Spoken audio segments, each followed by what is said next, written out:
ఏ తీపి వస్తువు చుట్టూ తిరిగే ఈగని చేశావే చీచీ సిగ్గలేని మొగుడు కారండాయ్ గుయ్ గుయ్ గుయ్ గుయ్ అంటూ మీదికి రాకుండా గంపెడి పిల్లలతో ఇంటిని నింపావే సాపాదిండు సంసారాన్ని మేడెక్కించావే ఇరుగు పొరుగు ముందు సరసాల తండా రాకెట్టి పడుకోరే కుక్కలాగా మీ వాళ్ళు ఏం చేస్తాం ఎక్కేస్తాం ఇట్టాగే డాబాలు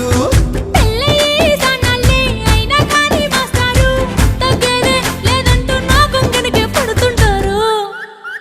హే గోదారి గట్టు మీద రామసలకావే